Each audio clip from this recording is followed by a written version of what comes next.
Hoy os traigo a mi casa, a mi espacio íntimo, donde también tengo una pintura íntima.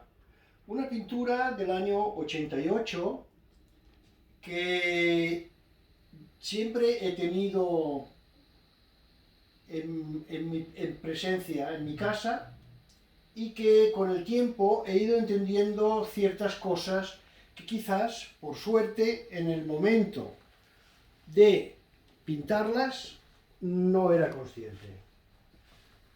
Yo repetidas veces he dicho he expresado que no soy un pintor intelectual, no soy un pintor ideológico, de ideas, sino de sensaciones y sentimientos.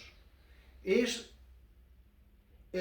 una pintura que explica unos vecinos míos de la época.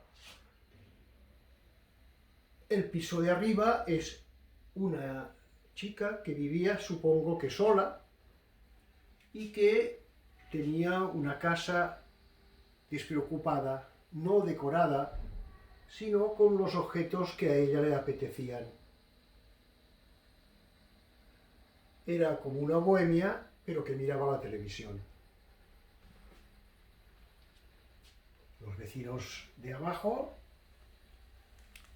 sin que se suene a peyorativo, era una familia clásica o convencional, llamémosle como quieras, con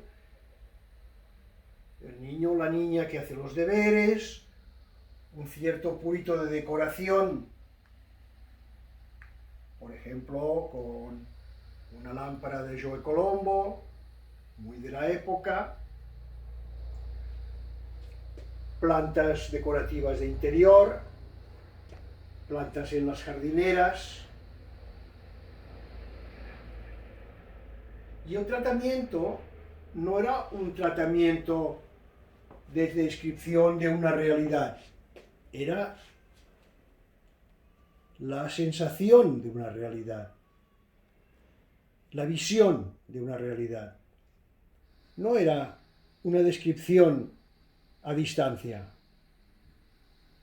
era lo que en aquel momento yo percibí de estas escenas que veía todos los días. Me parece que siempre tenemos varias caras, los artistas, y esta es una de las caras quizás un poco distintas de las que tengo habitualmente de enseñar. Espero que os haya gustado el vídeo y que sigáis con vuestras suscripciones. Muchas gracias.